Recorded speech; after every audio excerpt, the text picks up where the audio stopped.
Pense, né, grande, e como que você vai fazer para transformar esse teu pensamento grande de fato em ações que vão gerar ótimos resultados. Então, se você hoje não tá no patamar financeiro que você quer, a culpa é sua. Então, é esse o ponto, né? Ele fala, se você não tem crenças alinhadas, você nunca vai conseguir acumular patrimônio.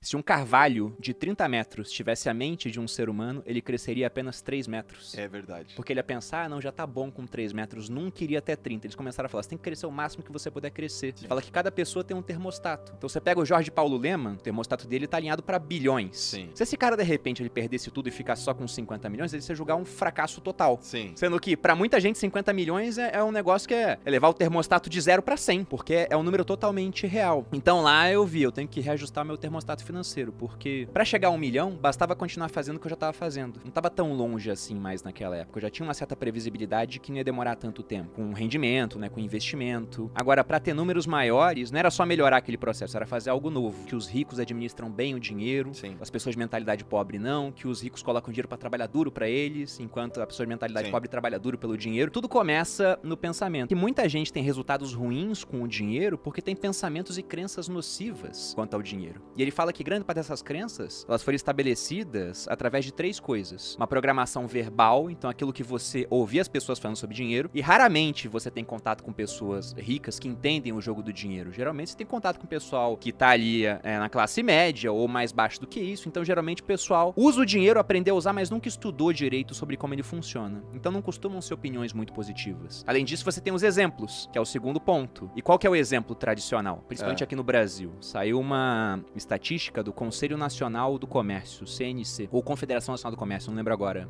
direito, mas falando que 70% das famílias brasileiras estão endividadas. Então, por mais que, vamos supor que a prática verbal fosse positiva quanto a dinheiro, no exemplo, o normal no Brasil, ou pelo menos o comum, né, não deveria ser o normal, é as pessoas estarem endividadas. E o último ponto é uma experiência específica com grande carga emocional. Ele dá exemplos no livro, ele dá exemplo da mulher dele, que sempre que pedia dinheiro era pro pai porque a mãe nunca tinha. Sim. Aí o arquivo que ela tinha, quem tem dinheiro é o homem, Sim. né? A mulher não precisa ter dinheiro e toda vez que ela queria alguma coisa pedia pro marido. E aquilo gerava conflito entre eles. Ele dá o exemplo de uma moça que o pai morreu nos braços por preocupação financeira. A moça virou enfermeira, talvez até pra salvar o pai, né, inconscientemente, e toda vez que ela ganhava dinheiro, ela achava que aquilo era errado. E ele fala que esse é o ponto. Se você tem uma crença negativa quanto a dinheiro, se você acha que acumular patrimônio não é bom, você vai dar um jeito, né, os seus pensamentos vão levar a sentimentos nocivos, a ações ruins, e o resultado vai ser você desperdiçar o dinheiro até que só sobre na sua mão aquela quantia que você julga ser adequada. Se você acha que é imoral ter milhões, você nunca vai ter milhões. Se por acidente a vida te der alguns milhões, o cara ganha na Mega Sena, ele tende a gastar tudo até que só sobre o dinheiro que ele julga adequado. Sim. E é o que acontece mesmo. Historicamente, você pega pessoas que ganharam na loteria, a maioria, em 5 anos, tá de volta à situação inicial. Sendo que às vezes é dinheiro que você pensa assim, meu Deus, é tanto dinheiro, como é que o cara consegue gastar?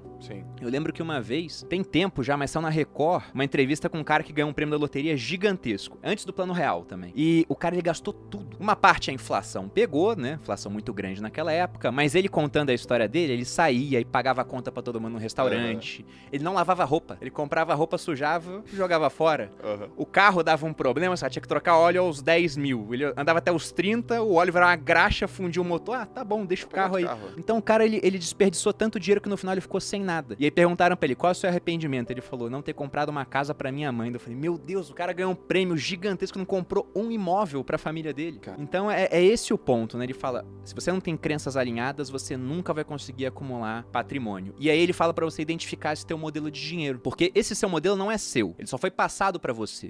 Então o ponto é que você não é uma gravação, que ele diz, você é o gravador. Se essa gravação não tá boa, você deleta e grava uma nova. As pessoas ricas acreditam que podem ter ambas as coisas. A pessoa de mentalidade pobre, e ele sempre bota mentalidade pobre, porque às vezes você hoje não tem dinheiro, você se julga pobre, mas a tua cabeça não é de pobre, você já tá com os arquivos mentais corretos. Então, daqui a 5 anos, tua situação tá muito diferente.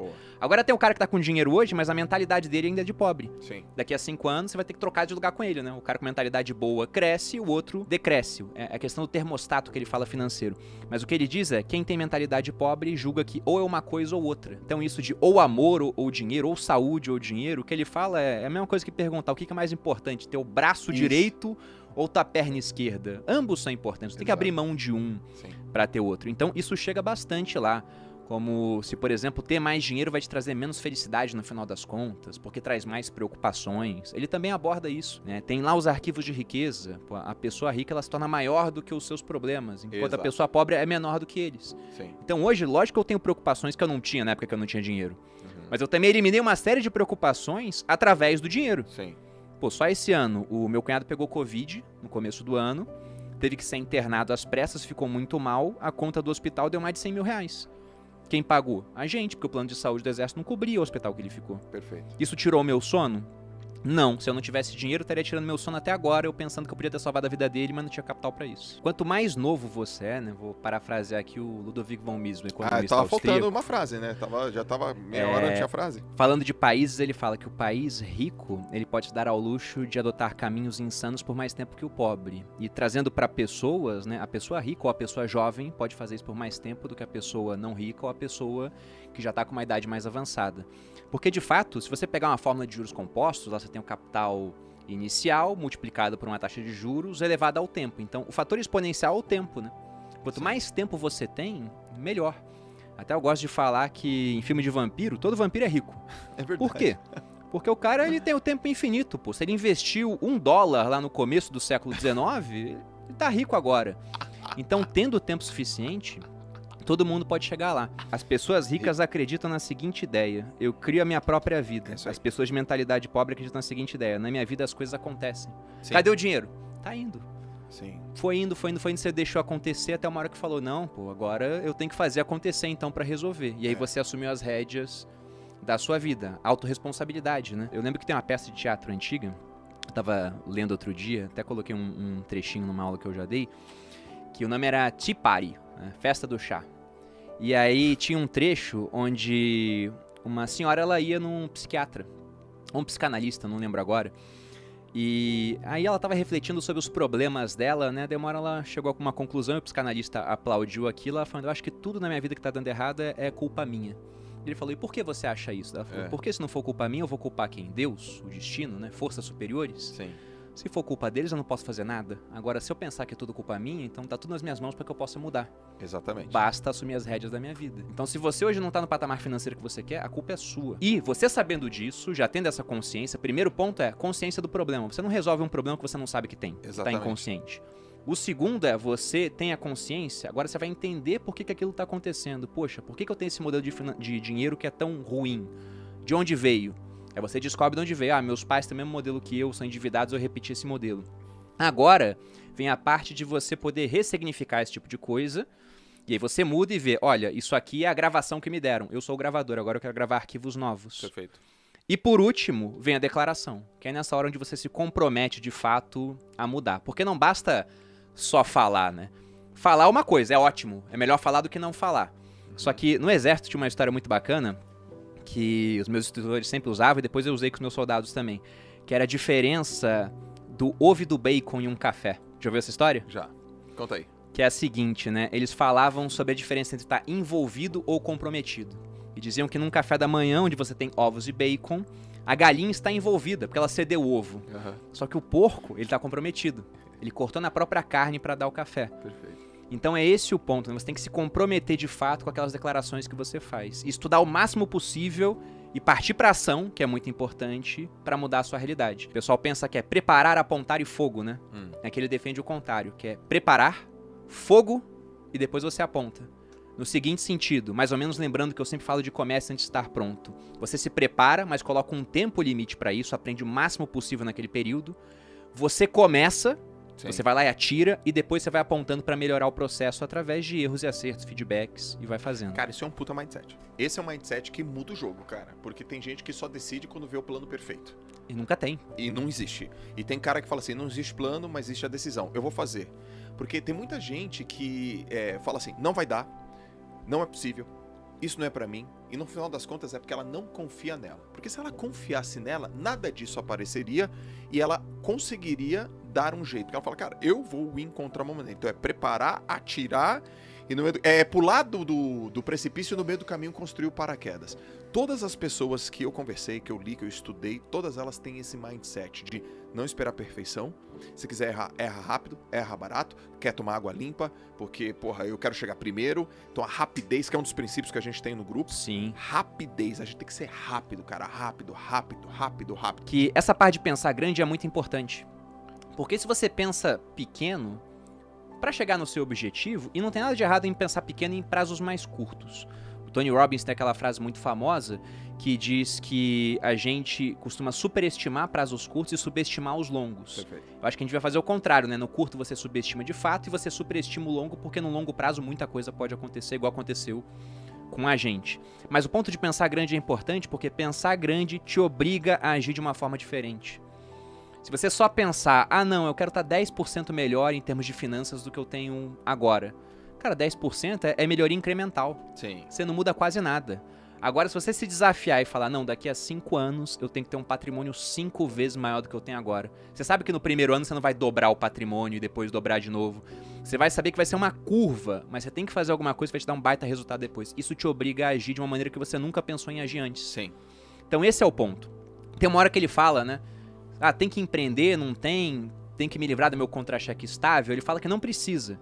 Mas o único ruim de um contra-cheque estável é que isso coloca um teto para os seus rendimentos muitas vezes e te impede de fazer outras coisas. Então o ponto é, pense, né, grande e como que você vai fazer para transformar esse teu pensamento grande em de fato em ações que vão gerar ótimos resultados. Pensar grande é fundamental. Até porque pensar, grande ou pequeno, o trabalho é o mesmo.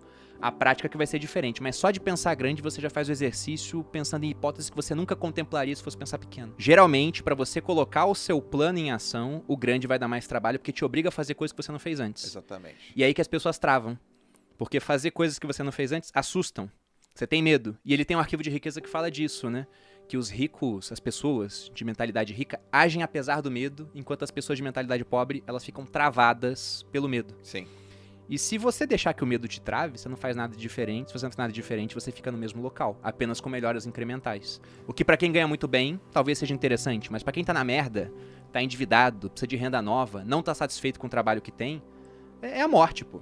Então você tem que fazer coisas novas. E pensar grande vai te obrigar a fazer coisas novas. Enquanto as pessoas ricas, elas buscam a companhia de indivíduos positivos e bem-sucedidos, as pessoas de mentalidade pobre buscam a companhia de pessoas negativas e fracassadas. Isso aí. Talvez até pra se sentir um pouco melhor, né? Uhum. Ou seja, a sua embriaguez é tão grande que a minha parece pequena. Sim. O Jordan Peterson falou isso uma certa vez. Então tem esse ponto de fato. E tem aquela ideia muito conhecida de que nós somos a média das pessoas com quem convivemos. Não é exatamente a média, mas somos influenciados. Se você anda com um grupo de pessoas e os 5 só comem besteira e fumam, daqui a um tempo provavelmente você vai estar comendo besteira e por mais que não fume, é um fumante passivo. Acabou. Então você está sendo... Não tem mistério. influenciado por eles. Agora, você anda com pessoas que se alimentam bem, que estão começando negócios, que têm outras preocupações com a vida, pensando no futuro, por exemplo, você tende a ser influenciado por essas pessoas. As pessoas ricas preferem ser remuneradas por seus resultados. As pessoas de mentalidade pobre preferem ser remuneradas pelo tempo que despendem. E aí que tá o ponto, né? E hoje é muito mais fácil a gente ter essa remuneração por resultado pensando em rede social. Porque o trabalho para fazer esse podcast aqui para uma pessoa assistir, ou as pessoas que estão aqui com a gente apenas, e para 10 mil pessoas assistirem, é o mesmo. Sim. Então a gente não quer ganhar por gravação de podcast. A gente quer ganhar, por exemplo, por tamanho de público que a gente atinge, por número de visualizações. A gente quer fazer cada vez mais resultado com o mesmo esforço específico. A gente tem muita confiança que a gente vai conseguir fazer esse tipo de coisa. Agora, o cara que não tem confiança nisso, ele não quer resultado. Ele fala, pô, vou gastar 1 hora, então me paga por hora ali, né? Só que isso não vai te levar a lugar nenhum, porque o teu número de horas no dia, ele é altamente limitado, pô. Certo. Todo mundo tem no máximo 24. Você tem que dormir, sei lá, umas 7, 8 horas aí. Em termos de sustentabilidade vai ser mais ou menos isso. Você tem um tempo pra comer, tem outras atividades, precisa ficar com um cônjuge, com família. Então você não tem como escalar o seu número de horas. O que você pode fazer é ficar mais produtivo, cobrando mais por hora ou atingindo mais pessoas durante aquele período de tempo. O aprimoramento, ele nunca acaba, cara. E tem que fazer. E uma frase que as pessoas me falam às vezes assim, eu falo, cara, tá errado. É quando o cara fala, isso aqui eu já sei. Isso aqui eu sei o suficiente. Não tem como saber o suficiente, cara. Ferrado, né, não tem como saber o suficiente. Então, eu acho que, de fato, o que separa as pessoas de mentalidade rica daquelas que têm uma mentalidade pobre ainda, é essa questão delas sempre entenderem que há algo mais a saber, há um ponto que você não domina ainda, e também entenderem uma coisa muito importante que a gente faz aqui no grupo. Por melhor que você, que eu, que o Thiago, que o Kaique, né, que algumas poucas pessoas da equipe sejam, há um limite para aquilo que a gente pode fazer. Inclusive, há um limite em termos de aprendizado. Uma vez eu falei isso, o pessoal do TikTok ficou lá, não, a gente pode aprender o que quiser. Você pode aprender o que quiser, desde que não queira aprender tudo. Eu não consigo hoje aprender mandarim, russo, japonês, enquanto eu tô tocando um negócio, fazendo as redes sociais. Não dá, eu tenho que escolher alguma coisa, e se eu escolho A, eu acabo tendo menos tempo para fazer outras coisas. Eu gosto dessa ideia.